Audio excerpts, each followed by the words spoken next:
এখন তো সব ভদ্র গাঁজাখোর, আমাদের ছেলেপুলের জীবনটা নষ্ট হয়ে যাচ্ছে। এইরকম একদম তরুণ তরুণ, এদেরকে বাবা মা অসচেতন, অসৎসঙ্গ দোষে পড়ে এরা একেবারে গাঁজাখোর সব টিম তৈরি করে ফেলেছে। চেহারা দেখে বোঝার উপায় নেই। কষ্ট করে 400-500 টাকা রোজগার করছে, তার ভিতর থেকে গাঁজা খাওয়া টাকাটা আলাদা করে আছে। গাঁজা না খেলে দিন পার হয় না। রাত 12টা 1টা 2টো শ্বশুর বাড়ি যাবে, সিগারেটের মধ্যে গাঁজা পাক দিয়ে চলে গেছে। বিশ্বাস করেন আপনারা? ঠিক বলছি না ভুল বলছি? এটা পাকা গাঁজাখোর। ওখানে গিয়ে একটা মান সম্মান বা পাবে কি না পাবে, কি পরিস্থিতি হয়। আমার মনে কি বলে, লেবুর পাতা ভালো করে ডোলে চিবিয়ে দেয়। মনে যখন শ্বশুর বাড়ি গেছি, মান সম্মানের ব্যাপার তো, ওখানে যদি বুঝতে পারে জামাই গাঁজাখোর, গাঁজা না খেলে দিন পার হবে না। মানে সিগারেটের মধ্যে আগে তো কলকে টানতো, এখন সব আপডেট হয়ে গেছে। ছোট ছোট পুরিয়া সিগারেটের মধ্যে দেয়। শ্বশুর বাড়ি যাচ্ছে বিবাহ করে, এতদিন বাবা মা হওয়ার অপশন ছিল না, এখন শ্বশুর বাড়ি যাচ্ছে সিগারেটের মধ্যে করে গাঁজা পাক দিয়ে নিয়ে যাচ্ছে। গাঁজা খেয়ে আবার লেবু পাতা চিবিয়ে ফেলে দেয় যাতে ধরতে না পারে। কিন্তু মানুষকে ফাঁকি দেওয়া যাবে, আল্লাহকে ফাঁকি দেওয়া যাবে? দেন না। আগে বিড়ি খেত, এখন সিগারেট খাচ্ছে। শ্বশুর বাড়ি যাচ্ছে, দোকানদারকে বলছে, দোকানদার 4 প্যাকেট সিগারেট দাও। বলতে তুমি তো ভাই বিড়ি খাচ্ছ, সিগারেট মানে শ্বশুর বাড়ি যাবো। এতদিন আব্বা মা হওয়ার অপশন ছিল না, এক ধাপ তো বাড়তে হবে। আল্লাহ আমাদের পরিবারকে হেফাজত করেন, আল্লাহ আমাদের প্রত্যেকের পরিবারে ইসলামের আলো দান করেন। আল্লাহ দেখিয়ে দেওয়ার রাস্তায়, নবী দেখিয়ে দেওয়ার রাস্তায়, সুন্নাতের আলো আমরা জীবন অতিবাহিত করতে পারি। আল্লাহ তৌফিক দান করেন, বলেন আল্লাহুম্মা আমিন। ঠিক ভালো করে দেখবেন, আজ বিবাহের আগে অবৈধ সম্পর্ক, বিবাহের আগে পবিত্রতা নষ্ট, বিবাহের পরেও আমাদের জীবনে কখনো চোখের পানি ফেলে মাটা বলছে না আল্লাহ আমাকে একটা নেক সন্তান দেন। এবং নেক সন্তান পেতে গেলে মার জীবনে যে পবিত্রতা সত্যটা দরকার, সেটাও মার ভিতরে নেই। বাবা যে ভালো হবে, তারপরেও বাবার ভিতরে সেই দায়বদ্ধতা নেই। বাবাও কেউ মদখোর, কেউ গাঁজাখোর, কেউ বিড়িখোর। এই তো জীবন। এখানে গাড়ি চকচকে করেছি, বাড়ি চকচকে করেছি, মার্বেলস করেছি, টাইলস করেছি, এসি করেছি, কিন্তু আমাদের চরিত্রের পবিত্রতা আমরা করতে পারিনি। আলোচনা কি রাগ করছেন নাকি? কথা বাস্তব না বাস্তব? বাস্তব না বাস্তব? তারপরে এবারে আল্লাহ তারপরে সন্তান দিলেন। সন্তান দেওয়ার পরে দায়িত্ব আছে না নেই? আছে না? তাহলে প্রাথমিক পর্বে বললাম, বাবা মা যদি নেক না হয়, ওই পরিবারের নেক সন্তান আসবে এটা আশা করা যায় না। পৃথিবীর ইতিহাস বলছে, পৃথিবীর ইতিহাস বলছে। চলুন আর একটা দৃষ্টান্ত ছোট করে তুলেই ধরি, তাহলে আর একটু ভিতটা মজবুত হবে ইনশাআল্লাহ।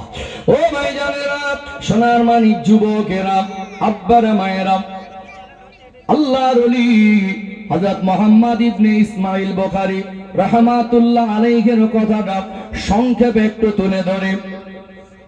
আজ গোটা পৃথিবীতে যত আলেম আছে, বুখারী শরীফের জ্ঞান অর্জন ছাড়া আলেম হওয়া কি সম্ভব? গোটা পৃথিবীর মানুষ এক কথায় বুখারী শরীফটাকে চেনে কি চেনে না? বুখারী শরীফের নামটা সবাই জানে। অতএব বুখারী শরীফ সহিহ হাদিসের 6টা সিয়াসাত্তার সহিহ হাদিসের কিতাবের মধ্যে অন্যতম সম্মানী কিতাব হলো সহিহুল বুখারী শরীফ। বুখারী শরীফ, মুসলিম শরীফ, তিরমিজি শরীফ, আবু দাউদ শরীফ, ইবনে মাজাহ শরীফ, নাসাঈ শরীফ, এই 6টি সহিহ হাদিসের কিতাবের সবথেকে সম্মানী কিতাব হলো বুখারী শরীফ। এই বুখারী শরীফ যিনি লিখেছেন, তার নাম হলো মুহাম্মদ।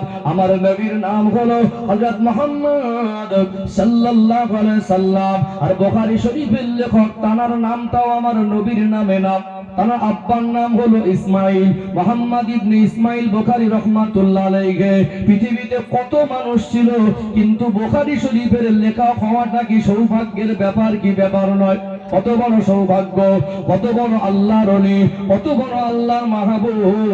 প্রত্যেকটা হাদিস লেখার আগে উযু করেছেন, 2 রাকাত নামাজ পড়েছেন, মুরাকাবা হালাতে বসেছেন। আমার রাসূলুল্লাহর তরফ থেকে ইশারা যতক্ষণ না পেয়েছেন, ওই হাদিসটা বুখারী শরীফের হাদিসের মধ্যে লিপিবদ্ধ করেন নাই। কত বড় আল্লাহর মাহবুব ছিলেন। ও ভাইয়েরা, বাবাজিরা, তারা ছোটবেলার জীবনী যদি তুলে ধরি অবাক হয়ে যাবেন। ছোটবেলার জীবন যদি পড়েন অবাক হয়ে যাবেন। ওই ছোট বাচ্চা দুনিয়ায়, ওই সন্তানটা দুনিয়ার দৃষ্টিশক্তির সমস্যা। একটা সন্তান যদি অন্ধ হয়, দুনিয়ার কারোর যদি কষ্ট না হয়, আব্বা মার মনে কষ্ট হবে কি হবে না? যেহেতু বাবা মার হক আর সন্তানের হক, এটা আমার কমিটি ভাইদের আবেদনে আজকে আলোচনাটা করছি। ও ভাইরা বাবাজিরা, একটু গভীর মনোযোগ দিয়ে শুনুন, এটা আমাদের জীবন অত্যন্ত প্রয়োজন। কথাগুলো বোঝার চেষ্টা করুন। ছোট বাচ্চা যদি দৃষ্টিশক্তির সমস্যা হয়, আল্লাহ যদি দেন তো করার কিছু নেই, কিন্তু মার মনে একটা কষ্ট থাকে কি থাকে না? দুনিয়ার মানুষ ঘুমিয়ে যেতেন, আল্লাহর ওলি হযরত ইমাম বুখারী রাহমাতুল্লাহ আলাইহির মা, তিনি রাতের বেলা নামাজ আদায় করে শাম নামাজ পড়ে ঘুমিয়ে যেতেন। তাহাজ্জুদের রক্তে বিছানা ছেড়ে উঠে পড়তেন। তার মা ছিলেন নেক, মা ছিলেন পর্দানশীনা, মা ছিলেন আল্লাহওয়ালি, মা ছিলেন পাঁচ ওয়াক্ত নামাজি, কোরআন পড়নেওয়ালি। দুনিয়ার মানুষ ঘুমিয়ে যাওয়ার পরে গভীর রাতে তাহাজ্জুদে নামাজ পড়ে আল্লাহ পাকের দরবারে হাত তুলতেন। ও রব্বুল আলামিন, আল্লাহ আপনি আমাকে সন্তান দিলেন, ওই সন্তানটার চোখের দৃষ্টি শক্তির সমস্যা, আমি মায়ের বড় কষ্ট হয়। আল্লাহ আপনার নাম রহমান, আল্লাহ আপনার নাম রহিম, আল্লাহ আপনি কি পারেন না আমার এই ছোট বাচ্চার চোখের জ্যোতিটা ফিরিয়ে দিতে? আল্লাহ পাক আপনি যদি ঈসা আলাইহিস সালামকে বিনা বাপে দুনিয়ায় পাঠাতে পারেন, আল্লাহ পাক আপনি যদি আগুনের মধ্যে হযরত নবী ইব্রাহিম আলাইহিস সালামকে হেফাজতে রাখতে পারেন, আপনি যদি একটা মাছের পেটে আপনার নবী ঈসা আলাইহিস সালামকে হেফাজতে রাখতে পারেন, আল্লাহ আপনার কাছে তো অসম্ভব কিছু নয়। আপনি আমার বাচ্চার চোখের দৃষ্টি শক্তি কি ফিরিয়ে দিতে পারেন না? আপনার হাবিব জান নবী সোনার জবানে বললেন, বিগয়রি হিজাব, আব্বা জানের দোয়া, আম্মা জানের দোয়া, এত দামি দোয়া, ওই দোয়াটা আল্লাহর কাছে পৌঁছে যায়, কোনো পর্দা থাকে না, বিগয়রি হিজাব, সরাসরি আল্লাহ পাকের দরবারে পৌঁছে যায়। আপনার হাবিব বলেছেন, মায়ের দোয়া সন্তানের জন্য কবুল হয়, আব্বা দোয়া সন্তানের জন্য কবুল হয়। আল্লাহ পাক আপনি কি আমার দোয়াটাকে ফিরিয়ে দেবেন? আমি মা কাঁদি, আল্লাহ আমার বাচ্চার দৃষ্টি শক্তি ফিরিয়ে দেন। ও ভাইয়েরা বাবাজিরা, আজকে আমরা যারা দোয়া করি, আমাদের ধৈর্যটা হারিয়ে গেছে না যায় নাই?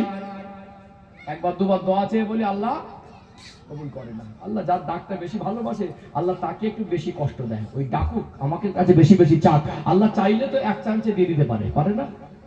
কিন্তু অনেকদিন চেয়ে চেয়ে চেয়ে চেয়ে একটা মানুষ একসময় পা পিছনে নেয়। আল্লাহ রহমান, আল্লাহ রহিম, আল্লাহ রহমত থেকে নিরাশ হতে নেই। কি হতে নেই? আমরা দানা ফেলে দিয়ে ফল খাবার চেষ্টা করি, গাছটা বেরোবে তবে তো, নাকি বড় হবে তবে তো। দানা ফেলে দিয়ে ফল খাবার চেষ্টা করি, ও দানা থেকে চারা হবে, চারা থেকে গাছ হবে, গাছ থেকে ফুল হবে, তারপরে তো ফল হবে। আমরা ধৈর্য কম। আল্লাহর ওলি হযরত ইমাম বুখারী রাহমাতুল্লাহ আলাইহির মা রাতের বেলা প্রতিনিয়ত কাঁদতেন। আল্লাহর উপরে কতটা আত্মবিশ্বাস ছিল, আল্লাহর কাছে কেঁদে কেঁদে বলতেন, ও দয়াময় আল্লাহ, একবার ফিরিয়ে দেবেন, দুইবার ফিরিয়ে দেবেন, 100 বার ফিরিয়ে দেবেন, 1000 বার যদি আপনি আমায় ফিরিয়ে দেন, আমি ইমাম বুখারীর মা রহমতের দরবার থেকে আমি মুখটা ফিরিয়ে নেব না। 1000 বার যদি আপনি আমায় ফিরিয়ে দেন, আমি আবার বলবো, আল্লাহ আপনি রহমান, আপনি দয়ার সাগর, আল্লাহ আপনি আমার বাচ্চার চোখের দৃষ্টি শক্তি ফিরিয়ে দেন। আল্লাহ আপনি ছাড়া আর কেউ ওই চোখের দৃষ্টি শক্তি ফিরিয়ে দিতে পারবে না। একটা মানুষের চোখের দৃষ্টি শক্তির সমস্যা হলে ডক্টরকে বলবেন, আমি চশমা দেবো না, চোখের জ্যোতি ফিরিয়ে দেন। ডক্টরের কি ক্ষমতা আছে? চশমা দিতে পারে, চোখের জ্যোতি ফিরিয়ে দিতে পারে না। আমার আল্লাহ চাইলে ওটা পারবে কি পারবে না? মার চোখের পানিটা আল্লাহর কাছে পছন্দ হয়ে গেল, মা দোয়াটা আল্লাহ কবুল করে নিয়ে ওই ছোট বাচ্চার চোখের জ্যোতিটাকে আমার আল্লাহ ফিরিয়ে দিয়েছিলেন। যদি বলেন না, আর এই দেখবে বন্ধন ব্যাংকের ওই লোনের গ্রুপের হেড, ওই মার দোয়া মনে হয় তাড়াতাড়ি কবুল হবে নাকি? কথা মনে বুঝতে পারছেন না। কিছু কিছু মা বোন আছে, এত হায়া লজ্জা কমে গেছে, সামান্য ছেলে, ওই ছেলের সামনে পেটে পিঠে কাপড়